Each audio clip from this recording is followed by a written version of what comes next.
Hi, guys. I want to specially welcome you to a fresh episode of Stories.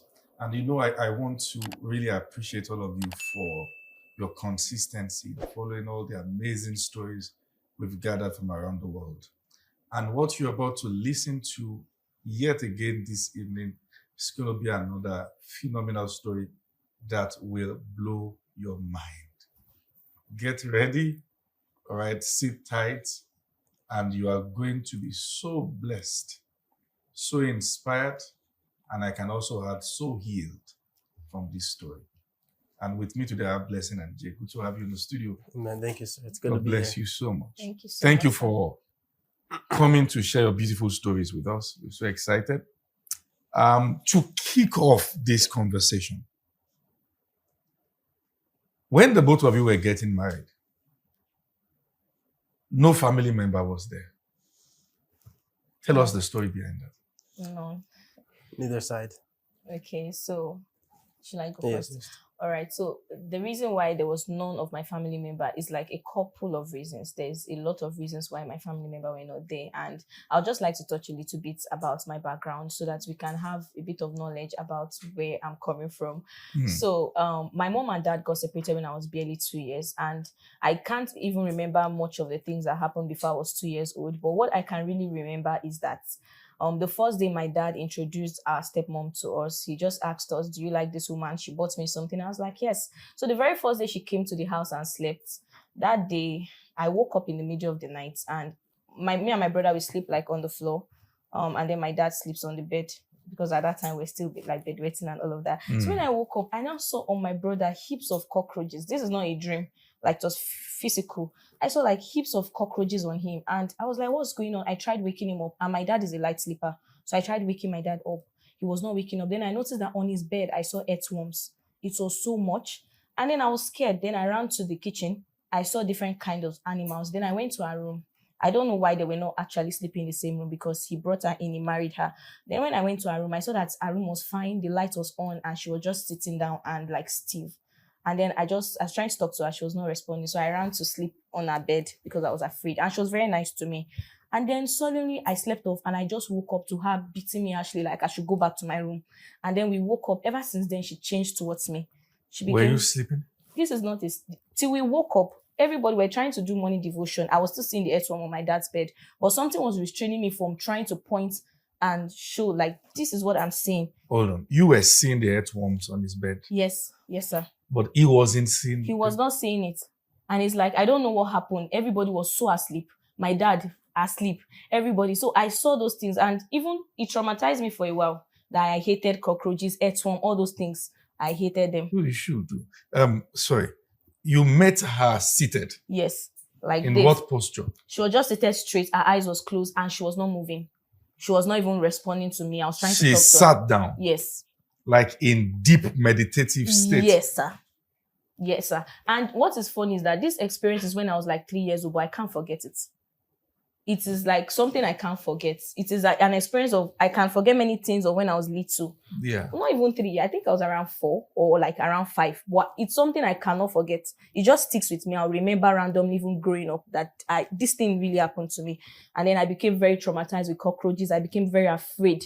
And then she hated me because she was nice to me, buying me biscuits and all of that. Then the next day during that morning devotion, she just changed, became very, very harsh on me and my brother. And to now crown it all, my dad was a Deeper Life member. So as a lady, I don't plait my hair. I'm always skinning my hair. She was also an MFM member. I skinned my hair, and then no earring. Then we are not permitted to watch TV. We are not permitted to play with friends. If they go out, they lock us inside the house. So we had this very strict life and then my dad was also equally very strict, very, very disciplined and strict. My dad does not smile, does not say, "How are you? Hello." My dad, if he's coming back from work, we pretend like we're sleeping. We fall on the floor, and then we sleep off in that process, because you must get in trouble. If you talk to him or you're awake, your presence alone will get you in trouble. So we're very like careful around my dad. If dad is coming, everybody's on the floor. Everybody's pretending to sleep. And then also another thing I noticed is that the food she gave us, like there was a day I got third position. They gave me an egg as a gift. It was like the biggest thing ever, boiled egg. It was the biggest thing ever. That's how bad it was. I take eba and beans to school. I take all those kind of food that I can't open my food in class because of my friends who laugh at me. And we're attending a very good school where everybody's eating this and that. But the kind of food we ate was very strange. Sorry, I'm quite worried. Eba and beans, like one is the starter, or what was that? So it's like leftover food, maybe the eba that remained from the night, and then beans on top of it. I'm not even joking. I can't forget this experience. We ate a lot of, I can't explain it. Were you going for any sacrificial work, any sacrifice, something? No, sir. Not about to sacrifice or worship any deity? No. They pour the beans on top of the eba. Yes, on top of the eba. And I don't eat my food at school. And I think that resulted to me into begging. I did like a lot where my friends are eating, and I didn't even fit in. We are attending a very big school that it's like owned by whites. And then we always do morning devotion for like an hour, 30 minutes in the morning. Till school time is past. We are there praying, doing morning devotion, and she's leading, and you can't say you want to go and dress up. So I can't remember. I remember meeting assembly once when I was little. Assembly, like once. We're always late. They'll beat us for late coming, beat us for all those things like in school. So I didn't fit into school. I was always late. I didn't have time. The morning devotion, I can't even now that I'm grown is when I remember why 1 hour, 30 minutes. By 8 o'clock, we're still doing morning devotion before she now releases us to go ahead and do other things. So You have to talk about when she thought that you took or stole food. oh yeah. When she what? She thought that you stole food, yeah? Oh, the reason why I have this 3 mark on my forehead. Yeah. So there's this permanent mark I have on my forehead. I don't know if I'll be leaving a picture if it's obvious, because by the grace of God, I don't know, it has started to clear off my face. And one of them looks like the map of Africa. The one down. So when I was like around that 5 years old or 6, so she gave me that same beans and eba to school. And then I went to school, and that particular day, I remember my teacher needing a cooler to buy food in school, and then she took my cooler and bought food. So there was rice inside the cooler. And then I got home, they were about to wash plates. And of course, my brother, at the age of 5, I was washing my clothes. At the age of 6, like I remember then, my neighbors would bring their children, come and see them. They are washing their clothes at this age. I was working already at those age because nobody would do it for me. So my brother, both of us were very close. He does things for me. I do things for him. And he was just like 2.5 years older than me. So that day I got back, we're about to wash plates. Of course, we're all in the kitchen washing plates. You dare not sit down when everybody's in the kitchen trying to work like that. And then she saw rice inside the cooler, and she started saying, "Oh, you begged for food." I said, "No, I did not beg for food." And I can't even talk to her. That's how she started beating me. This beating was different from the other beatings. She beat me. I was running to the parlor. She would come there and beat me. Then at a point she was beating me, my head was close to the wall. She just hit the head to the wall. Boom. And that was all I had, and I passed out. So I woke up like after 3 days in the hospital. I was on oxygen. So it was like I passed out completely. And the first thing I just saw was my elder brother was sitting close to me, and he was shaking his head. He was shaking his head. I said, "What happened?" He said, "Oh, your face is disfigured." I didn't expect this early. Sorry. I'm sorry, sir. Okay. Oh, please. If I know. Hold on a minute. She hit your head while beating you against the wall. My head was close to the wall, and with so much force. At what age? I was around 5 or 6 at that age. I was really very young. Maybe if in case, permit me, let me use the word peradventure, someone watching this might doubt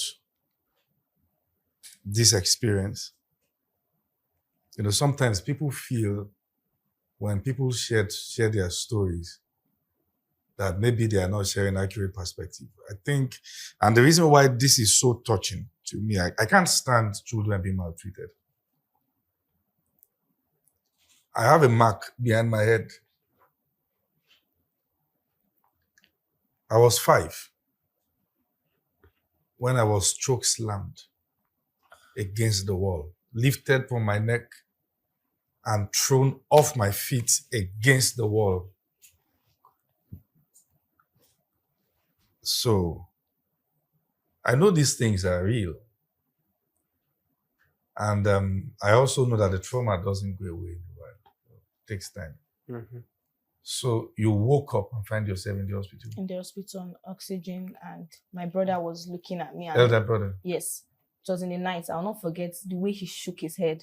Like my face was disfigured. So what happened is that my forehead was very swollen than Yeah. normal, really very swollen. Yeah. I don't know the whole medical case, but I know I was on oxygen, and it was a miracle because I could hear people like neighbors saying, you could have died though. You could have died, this and that, and all of that. So my face was swollen for a very long time, and gradually it started going down, but then it's left. This mark was really bad when I was little, very bad on my forehead. And the mark, it's bad because I will have to always be reminded of it, because people in my class bullied me at a time. They will call me 4 eyes and 2 nose, and I'll start crying, and they'll say like, this is my extra 2 eyes and all of that. And also I have another mark on my forehead where hair does not grow, and that day she was beating me with belts, and so the iron of a belt crashed my head and scratched the scalp off, and so that particular place took off the scalp.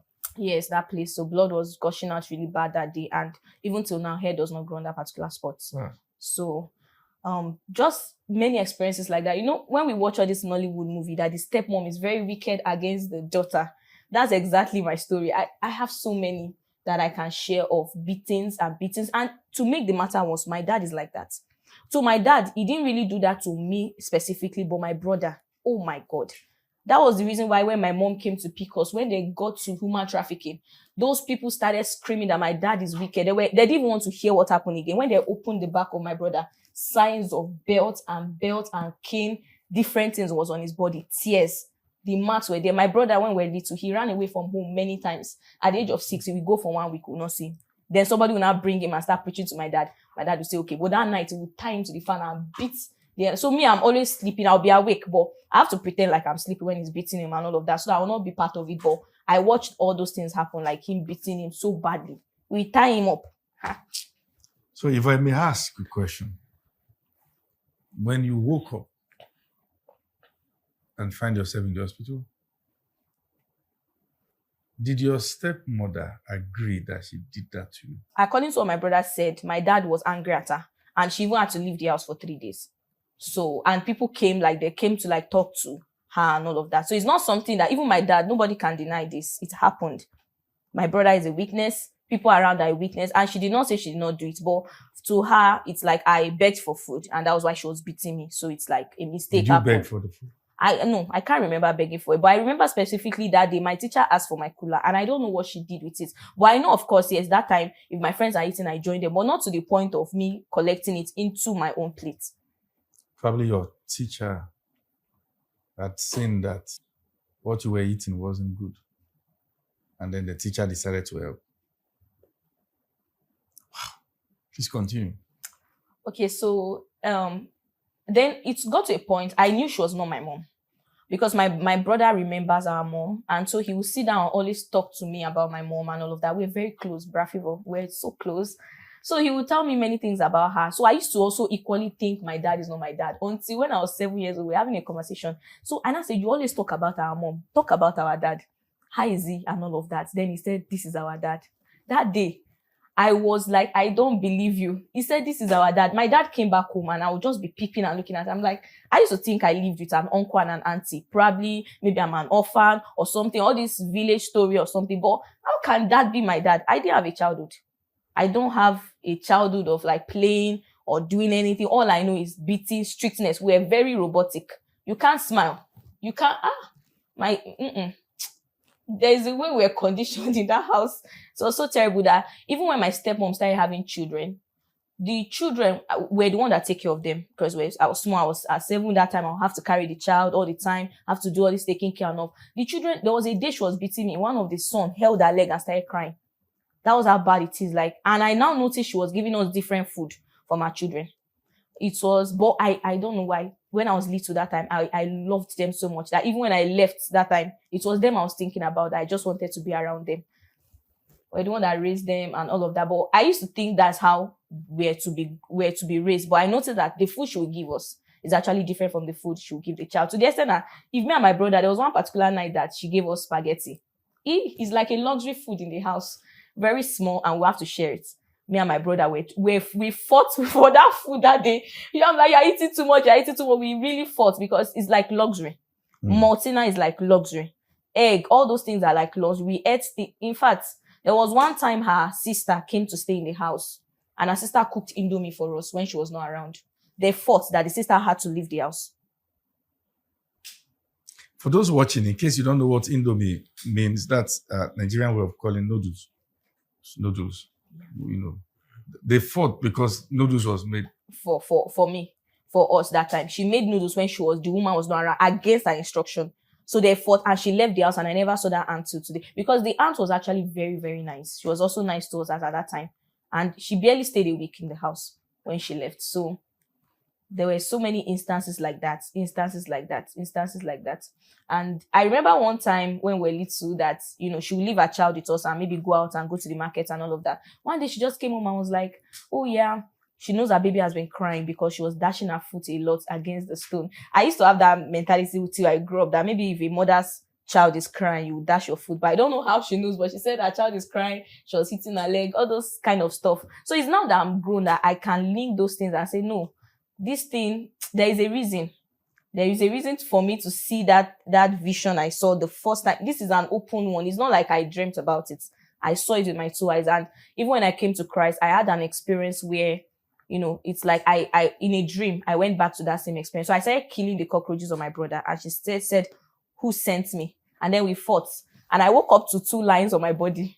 That was when I first came to Christ. So there were a lot of battles that time when I first came to Christ. Oh, it's just something I can never forget. Something I was little, I can never forget that experience that happened to me. So,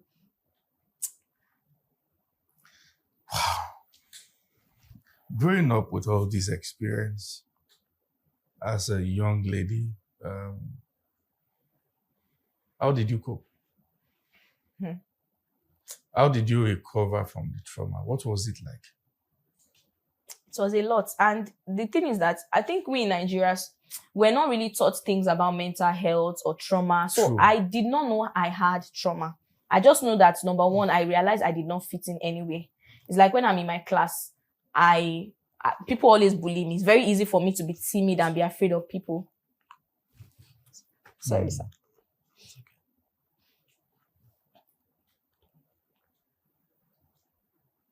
It's okay.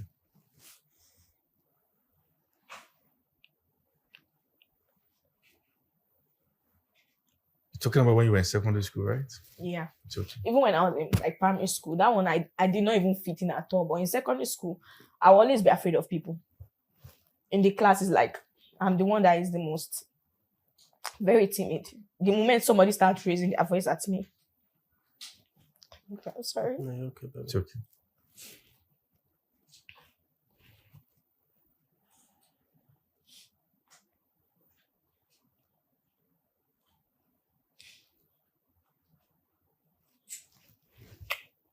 Okay. Can I clean my face? Mhm. To be looking like this. So there is actually one experience from that time that actually really touched me for a long time, that it was hard for me to forget. The day my mom came to pick us up. From your dad? Yes. So what happened that day, a night before, for the first time, I ran away from home because my dad was beating me and he pursued me in the street. I ran out because of the beating. He pursued me to the market and I ran. So people will not come out and try to help us and be talking to you, why are you behaving like this? So I ran and then I came back towards the house, but I did not want to go inside the house because I knew it would tie me up in the night. So I stayed around the car and I slept outside that night. And the next morning he went to work. So I quickly came to the house. I was talking to my brother. Then one woman just came and said, I'm looking for blessing and favor, Akinola. The moment she mentioned that name, I knelt down. And I was like, what did we do? I don't know why.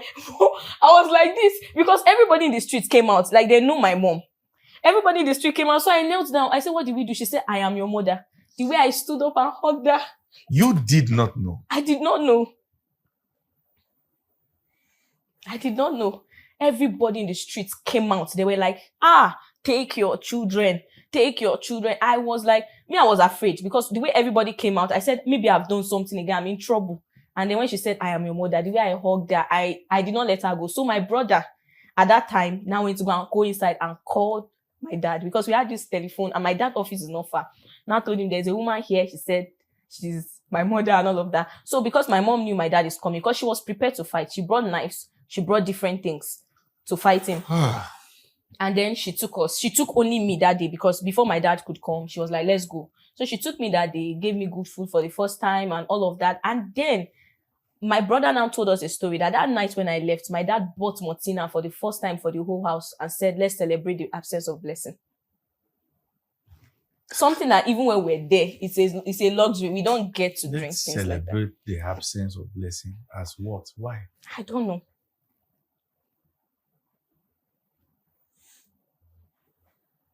Have you spoken with her dad before? No, sir. Do you have a relationship with him at all? Never spoke to him at all, even on the phone. They've actually only spoke, once since we've gotten married. And it wasn't good. So. Your mom took you where? She actually took me to a friend's place that she knew in Abuja because she was not based in Abuja at that time. So she took me somewhere. I know it was a very big house. For the first time, I was seeing television. I could sit down and just watch. And I could eat good food, rice and stew. I cannot forget. Then she bought me earrings. She was like, you look like a boy. She bought me trousers. That was the first time. The way we dressed, I skinned my hair. I don't even leave a little bit of hair. It was a sin to him to watch TV, for you to wear earring and all of those things. So it was like she bought me trousers that day, took me to market and all of that. So I was very young that time, but she was going through the process. She went to human trafficking and all of that. So she took my dad to court. And even till today, sometimes those human trafficking calls my brother to check up on him and all of that, because they told the two of them that they are not handing over us to any of them, that we are government properties. Wow. How did you and your brother reunite? So after my mom spent like a week, she went to court and all of that. So my brother too, he knew that he was supposed to follow her. Him too, he wanted to leave and all of that. So when we went to court, we wrote statements. So it was very easy. If you just open my brother's back, there's evidence. My forehead, there's evidence. So it's not like anything. So we wrote statement, me and my brother. Yeah. We wrote the statement. My brother was still very afraid of my dad. Like, it has been very conditioned. But me, because the previous night, I even had issues with him. I wanted to leave. So my brother did not want to write. Me, I wrote and everything. So when they did the testifying and all of that, my brother remembered my mom very clearly. So my mom was able to gain our custody in the court that day. And when she gained our custody, she took us to Zaria. So we left his place. And after that court stuff, we saw him just once. And that once we saw him was like for a day. And that's like 13 years ago till today. I've not set my eyes on him. Hold on a minute. Since the moment the court asked your mom to take custody of you guys, till now, you've not seen him? Not set my eyes on him. He's never called? Or he reached out, but he didn't want to talk to you? No, it took time. So when we left, the sad part is that when we went to Zaria, that was during the time there was Boko Haram a lot.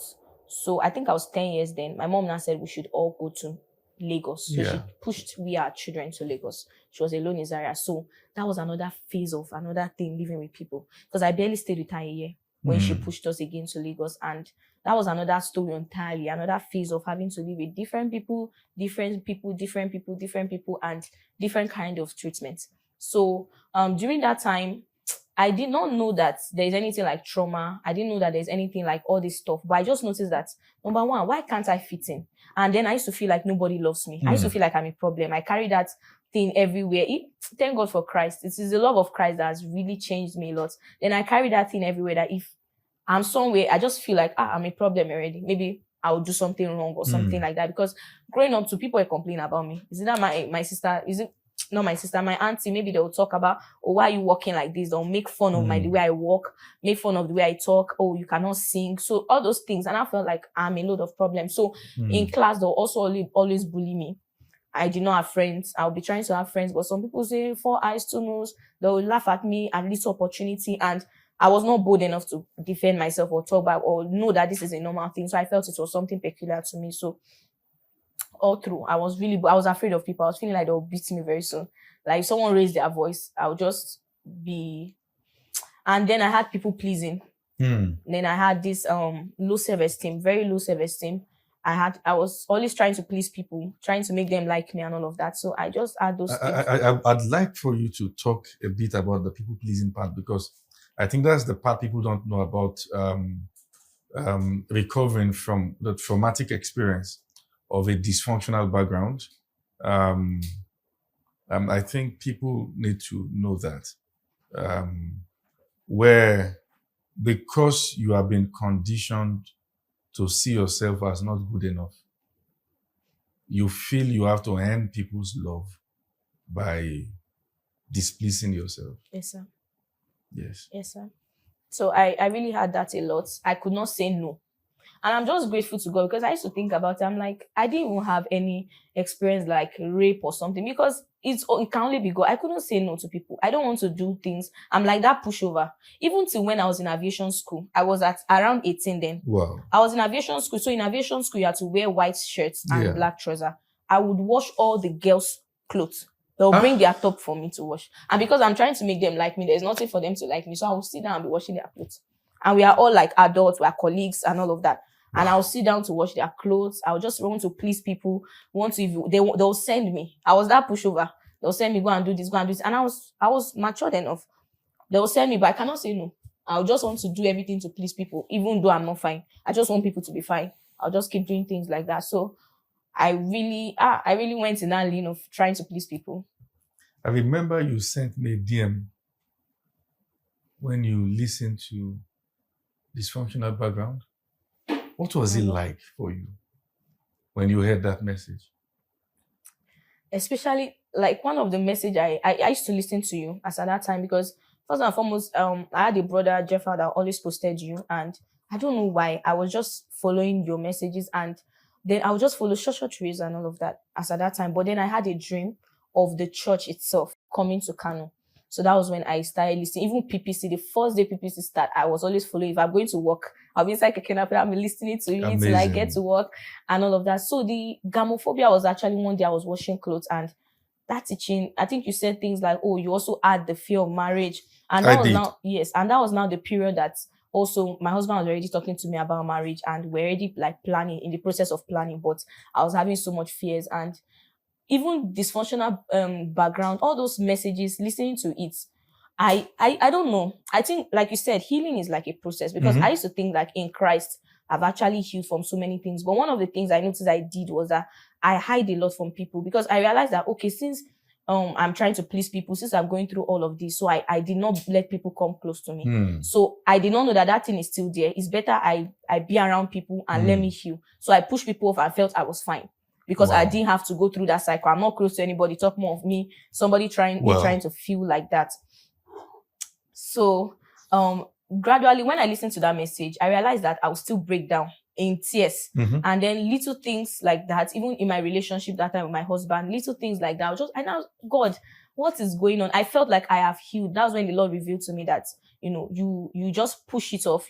I put that part behind me and not going through the process one after the other to heal from all those things. So it was like, I'm still in the process of healing. I know that God has healed me completely, and I'm grateful for the gift of my husband, because his love with the love of God coupled with the love of my husband has really been very great for me.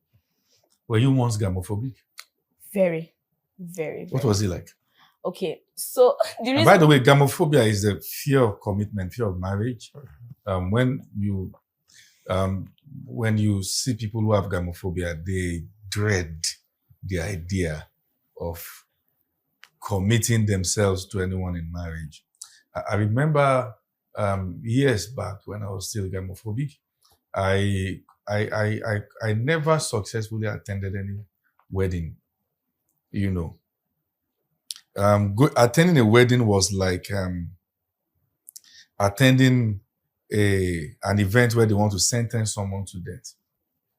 And I will be there shivering and looking at the guys getting married. Like, what kind of a fool gets married? Why? And they'll be making commitment. I hereby give you my vow till death do us part. And I'm like, do you know what you are talking about? And that was happening because the only marriage I've seen was nothing to write home about. So usually that's the root of gamophobia. And there could be other things. And that's why I like to specifically recommend my book, and I'm going to put it on the screen for you to see. From Dysfunctionality. All right. I'd like for you to specifically get the book. There's another one that's coming out soon, also, which is titled Gilead. All right, it's a deeper one, which is a deeper step to healing matters of the heart. And Gilead is going to really shake the world because, so I understand that part. But I want you to tell us your experience about it. Okay. So for me, gamophobia, the problem is that I did not see any marriage in my family. That's my mom's side that I know, none of them. And the pattern they have is that they have children for more than one man. There are ones that have children for more than 4 men, like up to 4 men. So it's a pattern. How can 6 ladies, the same issue, at least more than 1 man, and they are beautiful. So like the last wedding that was recorded in that family was like 30 years ago. And the problem now is that marriage, there was no child.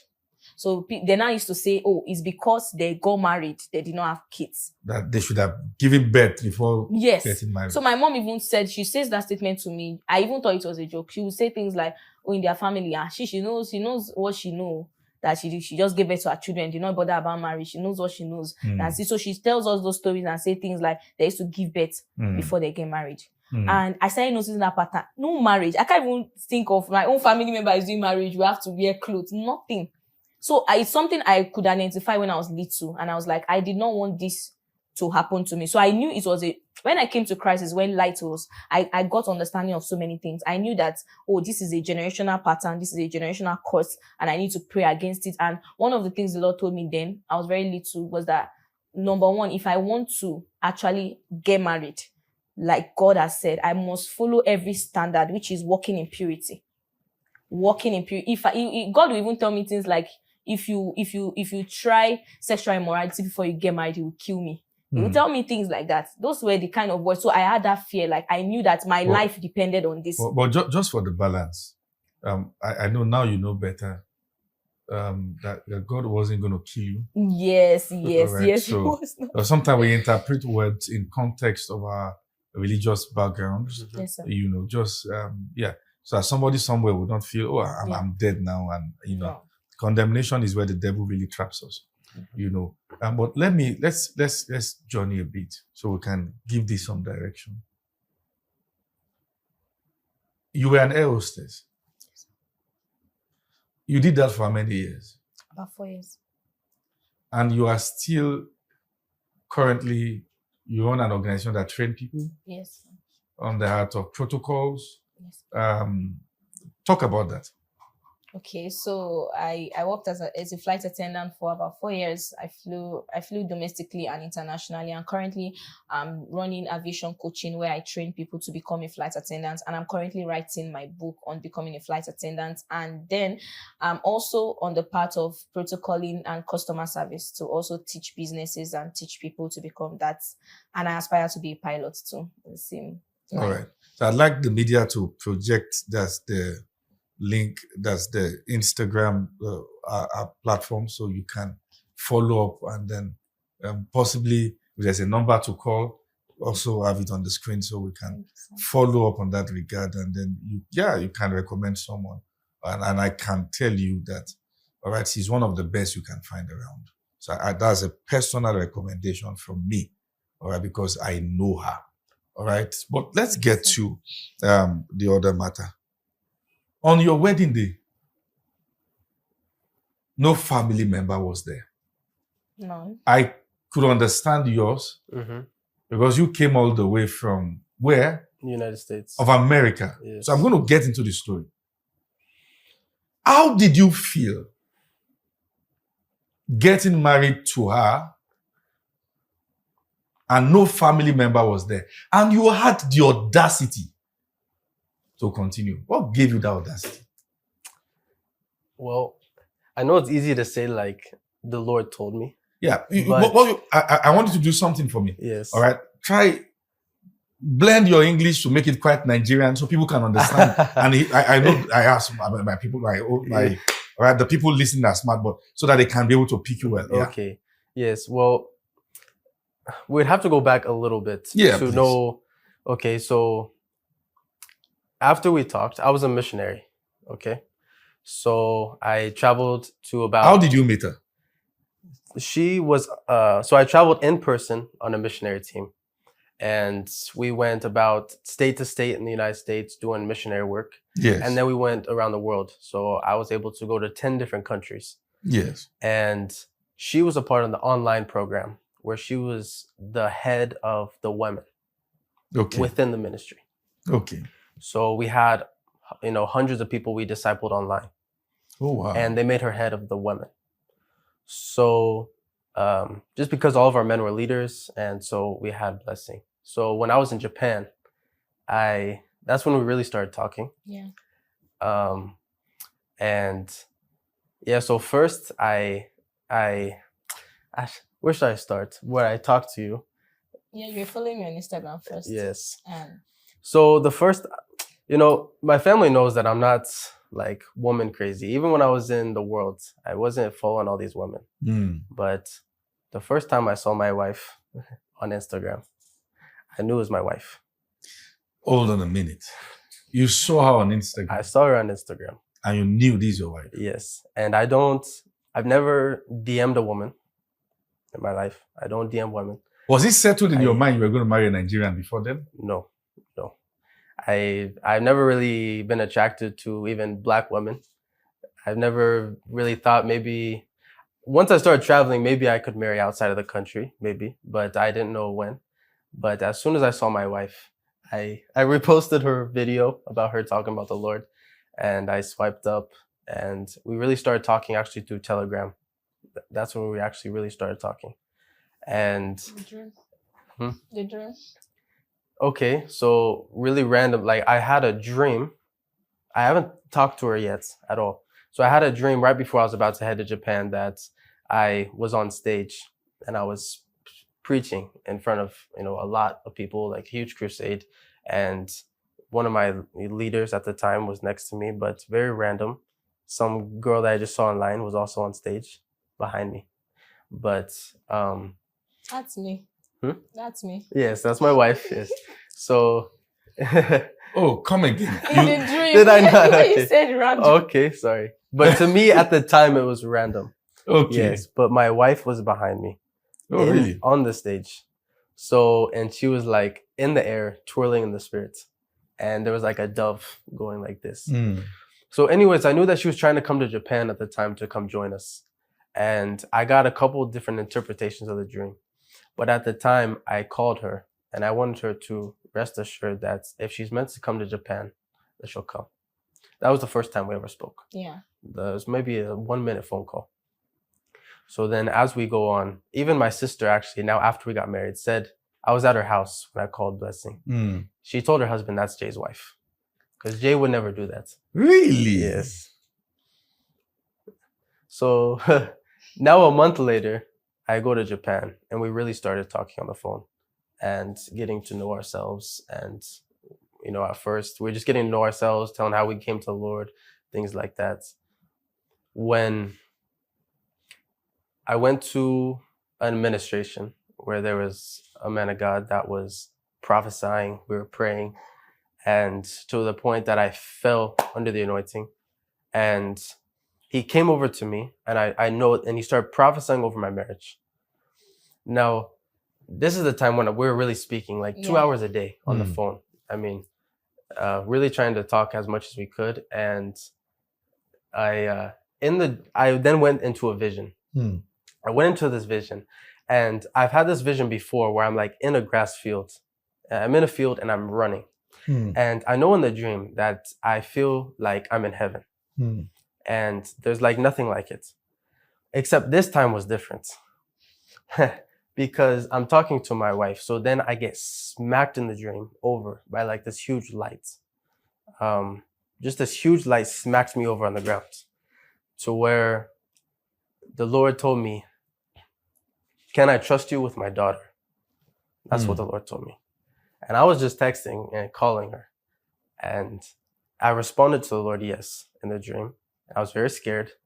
And then the Lord didn't say anything to me, but I could feel this, like, I was almost as like a dad, staring at you, like just struck to the core, like, okay, don't mess, don't mess with my daughter. And So after that happened, I came out of the vision. The man of God was still prophesying over my marriage. And I was like, wow. To where I got so scared of talking to Blessing. Really? I got so scared because I didn't want to mess. I've never had the fear of the Lord like that before Wow. in my life. When he came and he told me about Blessing, to not mess with her. So I stopped talking to her after I told him yes, because I didn't want to be under the wrath of the God. Yes. So anyways, later we ended up talking again. Yes. Yeah. You can share a little bit of that. You want to? And you guys, you should I use the word dated or courted online? Yes. For how many months? 5 months. Yes, It was sir. like 5 months that we were dating. Yes. And we only knew each other for about 8 months. Yeah. Yes. So that's 8 plus 5? Yes. That's about No, not No. 8 plus 5. We knew each other 3 months before, then we dated 3 5 plus months. 5. Got married in 8 months of knowing ourselves, but 5 months of Yes. actually dating. Hold on a minute. Within 5 months of talking to each other about it, you guys got married. Yes, sir. Yes. I saw a video online of when you saw each other for the first time, Yes, sir. physically. Yes. What was that like? It was amazing because That's the video you are seeing on the screen right now. And I just want to look at the video. I mean, I was like, okay, what's going on? because at that time it was like, everybody else within my ministry, at least, they're all together. They're doing missionary work together. I'm like, man, I mean, I know it's like, okay, it's only 5 months, but still, I mean, I haven't even met her. But yes, so obviously that time was surreal. How was it like seeing me? When you saw her, how was it like? Actually, when I saw my wife, I got insecure. Really? Because I was like, I already know this is a woman of God. I already know the Lord told me to not mess with his daughter. And then I was like, okay, she's too attractive for me. That was, if you want my actual thought process, I was like, my wife.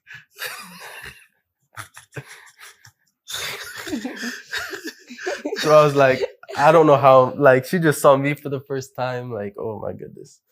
And that's when I had my hat backwards and, I came, how I am. So I saw the message to his friend.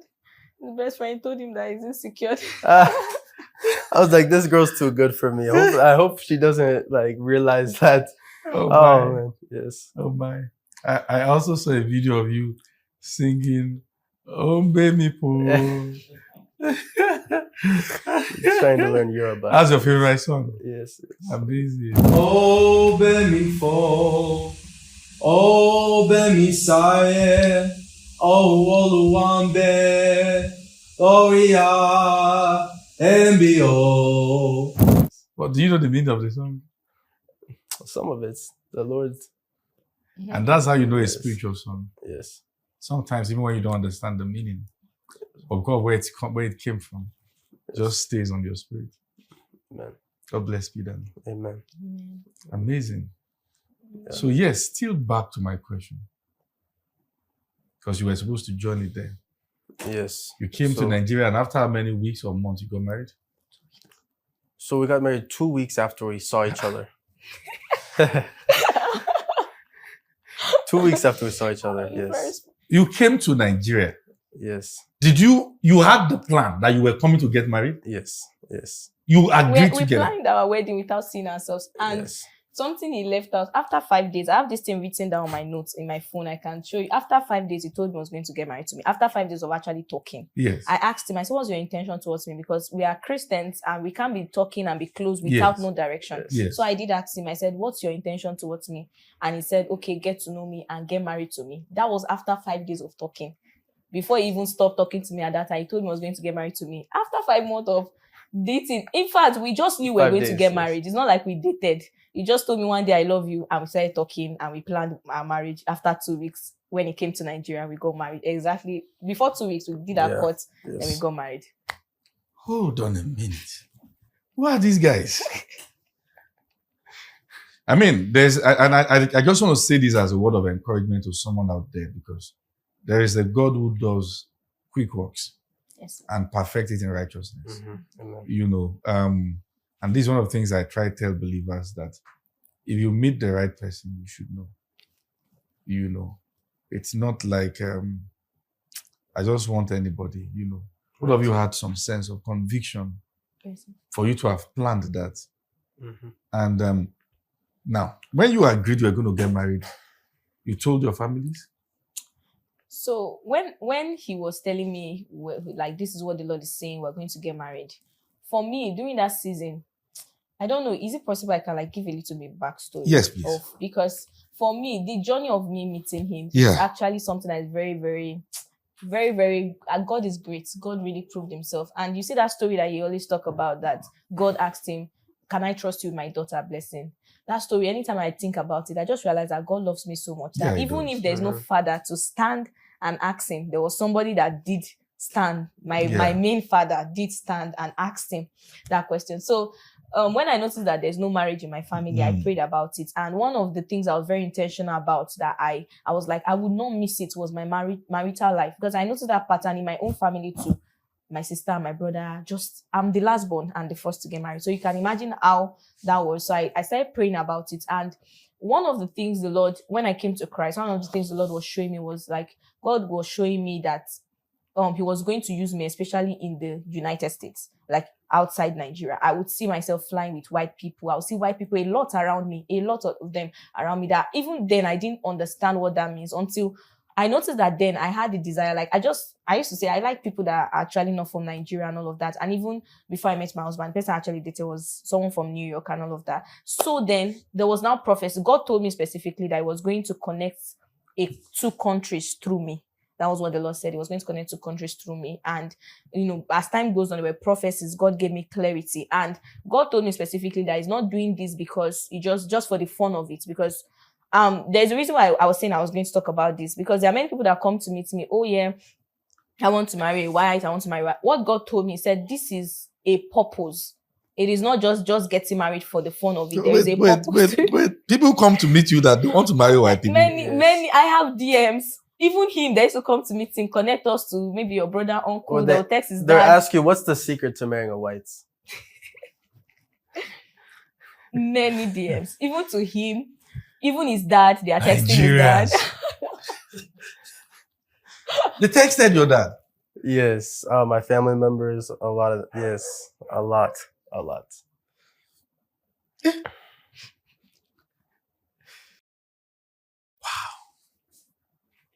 That's beyond Jabba. Anyways, yes, please. And so when God And spoke, for you, it was not something you tried to mentally, okay, this was God. All true. Yes, sir. And one thing that I can even say, when we're dating, there was even a point I sent him one breakup message. I was not like, I don't know why. God has did something to my heart at that period where even my emotions, I'm just like, I cannot make the wrong choice. I was afraid at the same time, but number one, I've never been this eager person to just leave my country or just, I want to be somewhere or something. I don't know why. Even when I was working, I had this contentment. I'll work as a flight attendant. I'll meet really great people, but I did not, even till now, I don't have anybody I say I met on board I'm doing a sneaky link or a link up with. I was just that person. I go to my work, come back. I just had this contentment in God. All these things is because of God. Are you saying some people on air do sneaky link up? Of course, like you meet people, they'll even come to you, they'll tell you, God, I don't want to start mentioning things. Yes, but of course you meet people. And if you know, it depends on what your integrity is. It depends on what is your standard. You see people that are willing to offer you money, many things like that. But me, I make sure that one thing I told God is that I want my integrity. People have this stigma against flight attendants. And for me, I would live here with my integrity. And during the time I started working, I already knew God. I was already in my journey with God and I really loved God. And even till now, I still love God. But God was just the difference. Let me put it that way. God was the difference. So God was the difference. So God already spoke to me. I knew I was going to marry white. And one of the day that God confirmed this thing, I went to a mountain program. And that night, it was a night vigil. Before they start the main program, they do a discussion. And when they were discussing, where I was sitting down, it just seems like what that man was saying just changed. The man just started saying, I call heaven and earth to record this day. I am going to join, like, there's a lady here, you marry a white. And immediately I saw my leg on the altar with the leg of the person like on the altar. Then immediately I was trying to stand up that I'm the one. So it seems like I just snapped out of that, and the man was still talking. So I stood up alone in the crowd. I stood up and I was like trying to tell him that, oh, it's me you are talking about. Oh, God has spoken this thing to me. And I noticed that it was weird. What he was saying was different. So I started asking my friends that were around. So it seems like it was that experience. I went home. I was like, what really happened to me? I was not dreaming. I was not sleeping. Wow. My eyes was Wow. opened. And Wow. that was the day that God announced. I like to meditate on when I have like dreams, visions like that. And then God spoke to me that I'm just confirming my word to you. And this is it. You are going. This is my strategy for you, even to what I will do through you. This is my Wow. strategy. So I knew it. Sir, that I don't have any family member in the United States or out of this country. I've never even left the shores of this country, even as at that time. But I will tell people. As I at have- the time you yes, have the stuff. I have people that will tell me, when you were telling us 3 years ago, I thought you were crazy. I have DMs like that. Like my friends, then I'll tell them. I said, even when black comes to me, I'm like, no, I know what God has spoken. Even if there is Black America, I said, this is what God said. I was speaking it to people. Even at my workplace, I was saying it. I was like, I'm going to marry white. Then I noticed something too. Even working as a flight attendant, whites were actually always drawn to me.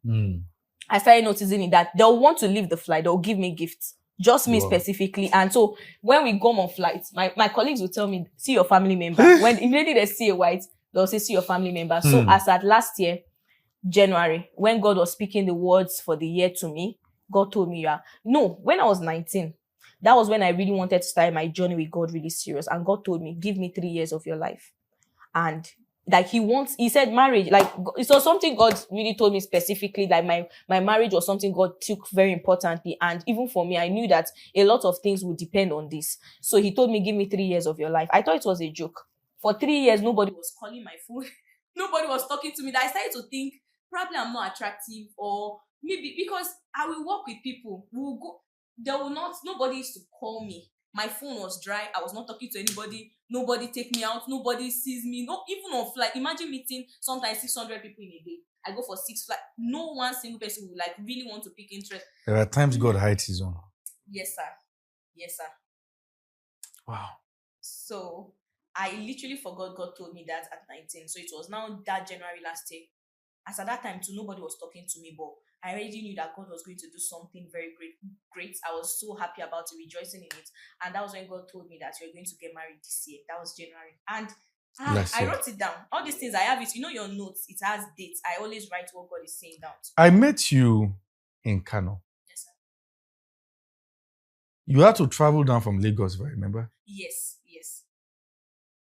As at that time, you were not married. No, I was not. We're in the process. But I think few weeks later or a few months, you married. Yes. I met you, was that November? Yes. And if You guys married what month? December. I got In there like 2 December 1st, and we got married on December. Well, court wedding. Because I remember we were still talking, Yes. and I was going to look at how my schedule, how am I going to? And then I think December, you just sent a DM. Yes. No, sir. I even asked you. You were the one that gave me that confidence to go on with my husband. It's just a little conversation, but sir, you don't even remember. I'm not sure you actually remember. So the way I was following you, So this is it. I know that the conversation I had with you was striking. So the first time we spoke, I just knew that this person was different. I don't personally go to check DMs. I have a team that manage all that. But whenever I do, I know it is because God wants me to meet a person. So when I heard from you, number one, I knew that I have to defend this person. I couldn't tell why. I knew that I had to protect this person. I couldn't tell why. I knew that I had to hold this person by the hand. I couldn't tell why. In fact, there was a time you had sent me a message and I had no reply. God told me in a dream and say, go. If you check your messages, you see that there was one I replied early in the morning. I was trembling. Go and look for her now and answer every question, everything she needs you for. I'm like, yes, Lord. I don't know who this one is. I'm going to get into trouble. Wow. So that was very particular. So, but I didn't remember the part that I was the one who said, Yes. oh So my, that period, I now became this gamophobia. yes. I stopped hearing God concerning marriage. This is something I've been hearing God all through the while, but thank God for old prophecies that I was able to depend on. Yeah. Because one of the things God told me, his family will be like my family. And so that was some confirmation. I just went back to what God had said before. And he's doing just that. Yes, sir. So I started having this fear of marriage. When he started speaking marriage, the moment he spoke marriage to me, first and foremost, I had a dream. And that dream, somebody was telling me, he's not a man of God, like they attacked his character. So I woke up from that dream and started thinking, this guy wants to do something to me. It's not real. It's not real. And then as at that time, I will still get to the part of my family. So I started looking for a way. Maybe I should just break it off, but I don't know how to end it with him because he's still there. One thing with my husband, he's very persistent. If he hears God, he has this faith that I cannot even tell. He was still there. Even at that time, I would sometimes just like, I want him to go. In my own head, I'm like, maybe he wants to do something. This cannot be real. This is not God and all of that. So the moment he spoke marriage to me, I became confused. And I started having fears of, what if I marry? I make the wrong choice. This thing that have been happening in my family, I know is a curse. All those things. I became confused. So they said that I would now go and meet prophets. Like, okay, because my mom then in Kano was like, oh, do this, do that. So some will say he's the one. Some will say he's not the one. I have a prophet message that sent me a long thing. This man, he said, my husband, that the devil is trying to bring a counterfeit. I got married to my husband even with fears, like, hey, God, what if it's a mistake? It was after. What did I tell you in that season? So I now texted you that I listened to your gamophobia because I listened to gamophobia and I told you, sir, there's somebody I want to get married to, blah, blah, blah. We've been talking. You asked me, how long have you guys been together? I said 5 months. You said, okay, go ahead. That thing you said, I was like, I have something to hold on to. I know that if anything happened, we are coming to Abuja, I will hold. That was what I said. I just needed that go ahead. That was even before. And I know that's so. I'm beginning to put many things together now. We had spoken before. We met in Kano, and God spoke to me that, hey, don't leave her. Mm. So one, in fact, I didn't even know who you were getting married to. Yes, sir. I was just certain that this kind, mercy doesn't allow them miss it. Wow. There's the mercy that says no. Mm-hmm. Wow.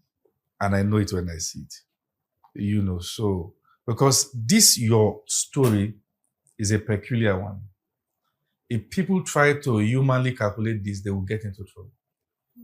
Yes, sir. Anybody who try to follow your pattern humanly, I mean, from the place you met, how you started talking, God speaking to both of you differently. I mean, this could only have been the finger of God, right? And actually, when we were a couple months before, like November. So actually, Yes. really only less than 2 months before, I was in Brazil.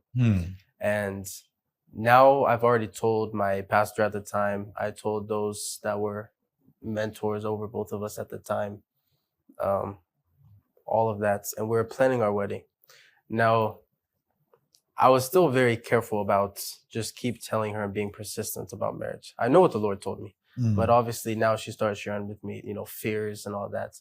So I didn't want to make it sound like I was manipulating the situation, right? Because, some women that don't want to do marriage and men just keep pushing, right? I don't think that's a good thing. But every time I withhold what the Lord said, I really feel like I got rebuked from the Lord for not sharing. Wow. So I was like, I don't want her to think like I'm just trying to take advantage of this situation and come, take her away or anything like that. But then every time he said to share. And then it got to the point where now I was in Paraguay, and the Lord said to start marriage counseling. So I was like, I don't know a marriage counselor. So that's when I told her, I said, the Lord said to start marriage counseling now. And so then the Lord connected us to our marriage counselor, and we started marriage counseling. And then now about like 2 weeks later after that, I was in Brazil. And then the Lord said to leave on November 16th, or tell your pastor that you're going to leave the mission. I'm also leading the team in South America. So I can't leave my team, right? I told my pastor I'm gonna go for this time and lead the team. But he said, just call your pastor, tell him you can't lead the team, and tell him you're leaving November 16th, go home and go to Nigeria, get there December 1st, and then get married on December 14th. And very specific. And I was like, my pastor's not going to go for that. You know, he reminds me a lot of you, and in a lot of ways, but as in like he wanted to protect, and we didn't, only 5 months in a sense. And I was like, I'm going to get rebuked is what I thought. I was like, I am going to get rebuked. And anyways, I called him and I told him exactly what the Lord told me. And he said, okay. He said, book your flights. And then he hung up the phone. I even told other people the story in the ministry. They said, there's no way you talk to our And because, pastor. ideally, if someone had told me that you want to marry someone you met in 5 months, you'll be quite skeptical. Yes. But you are, as a man of the spirit, when it is God, it is God. Yes. You know when people are trying to engineer it in the flesh and when it is God. Right. Right. Yeah, so that's what happened. I booked my ticket, got there November 16th. So I ordered the ring when I was in Brazil. I booked my flight in Brazil to Nigeria from the United States. And it was just the hand of the Lord, because even finances, it's like, I'm full-time missionary, not working. So, it's even like I paid $600 for the flight there. It was $1,600 to the flight to Nigeria. Mm-hmm. Spending $1,000, couple on the wedding, and then things of just, all of it. Relocating. Yeah. And How many people attended your wedding? Not too many. Not even up to 20 or 30. I know that Yes. the resident pastor of Kano was in my wedding with his wife. Those were the people I only invited. Yes. That's all. So then the Lord told me when I got back to the United States. 20 people. Yes. I think they were and those people I don't even know. I saw a lot I of remember we Yeah. spoke before. That's the time you were getting married, and they spoke with me on phone. About your wedding, the day you were getting married. So you had 20 people. You had a reception. No. We just did church joining. Yes. We did courts. We did church. Now, the Lord was saying we should not. The reason why my family, we cut out them. Now, before we got married, my husband suddenly just told me he doesn't want to do traditional wedding. This was a long struggle between us. He just said he didn't feel from God. I'm like, what do you mean? Not that I just didn't want to. Like, he mean the party of it. That's what he was talking about. I was like, no. So we had this back and forth. I'm like, this is a must, that something we must do. So I informed my sister to try to tell my mom, and all of that, because now I'm not close to them. I need to bring them close and all of that. So the first problem was people started calling me from Zara. Zara is very small. My mom started telling people that I'm marrying an organ harvester. He's coming to Nigeria to harvest my organ. Those words started flying, that it was not a joking matter. People were calling me. I know that it can be one talk. I'll just ignore it. So it kept going on, an organ harvester. That was when I knew that, then I told my sister, that's why I traveled to Lagos, just to let her know this is what is happening. Then my mom, the first thing I told her, when I told her directly, because I know she have heard from my sister, the moment I told her directly, what she said was, in our family, they don't used to get married. There were some words she was using, and I said, okay, well, I told her something. I said, I belong to the family of Yahweh. God pattern is that you marry first before you give birth. And I know that, I believe in God. I believe in his word. This is not scriptural. I told her that, and she was like, I'm omodation in me. When she said that, I was like, I felt discouraged. I was feeling that weight of discouragement. So for my own brother, I told him, the next thing was saying, don't allow him come to Nigeria, they will kidnap him. So it's like different kinds of words. And then that day, I can remember that particular day, his fiance sat me down, was telling me that white are dominating, white are controlling. So my family, there was this opposition from them, that I was now feeling discouraged. And your brother too didn't show. No, none of them, because what happened is I started telling them about it. And after that period, I didn't have like guidance. I didn't have like a spiritual father. I didn't have anybody to support me at that period. So I feel like there are some things I could have done better with wisdom, but I did not. So at that time, I didn't have anybody speaking to me. So one day, my sister just called me and said, if you like your life, because that time now, we did pre-wedding picture. I was saying I'm not going to post it on my own account. My husband posted it, but they got to see it. So now I cut them out. I didn't tell them he was coming to Nigeria, because I noticed that then I was falling sick. I will sleep and it's like I died. I'll just wake up and be like, where am I? Which is very unlike me. So I felt like I was under an attack. I was just going through a lot of confusion, fear. And then they were also stressing me with so many, and I'm not close to them. So I called my dad to tell him about it. So my mom told me she called my dad, and my mom was now making some statement like, he will not collect bride price. Oh, he did not pay my own. I now knew that if we are going to do wedding, there will be fight there because my own family doesn't even like him. And I started noticing this fighting. We've not even done anything. There is already this contention from here, from there, this and that. My mom is saying she will invite everyone. And I told her specifically, God told me, don't shout. Just do something little that you can do. And I don't want noise. I don't want all those things. My mom did not agree. I was even saying, let's do traditional and introduction in your parlor. And we can then do church and a little bit of reception. My mom already priced big halls. And God was specifically telling me, even him was having, for him to even be telling me that, I don't think we should do this, do that. Like, he was already saying it. I knew this was confirmation from God. So I was telling them about it before. Then I just told them, I said, he said he's not coming again December. He will come next year. I just told them that, and that was it. So he came around. We got married. They were not aware about it. They were not aware of it. Because I noticed that if I should allow them and all this one is saying, this one is saying, that one is saying, it will not happen. The wedding will not hold. I just could feel it that this thing is not going to hold. It's what is going on. So how did they handle it? So, for number one, I'm not close to them. They are not people that maybe are making decisions. They are there. They've never been there for me. Like, really there for me. I can call you and tell you this was going on with me. So, what I told them, we converted the traditional into monetary gift and all of that, like monetary and the old bride price and all of that. Because I was going to ask, did he pay bride price? Yes, sir. He converted it. We did monetary because even the marriage counselor, we asked advice. He said, actually, you can do it like that. Where You send the bride price to... Not to both. No, to mom. Yes, Yes, because to mom. I was... So then we were like... I was like, how am I going to pay a father bride price that has not taken care of my wife? Because what? You haven't even spoke to him in what? How many years? 12, 13 years. I was like, tell me who took care of you and I'll pay them. But to someone that wasn't in your life for 13 years, I'm not paying. So anyways, that was a back and forth. And I'm glad we had the marriage counselor involved because I was like, no money's going to a guy that made my wife go through this and then they ignored her for 13 years. So Oh, gee. I am not there. I am not there.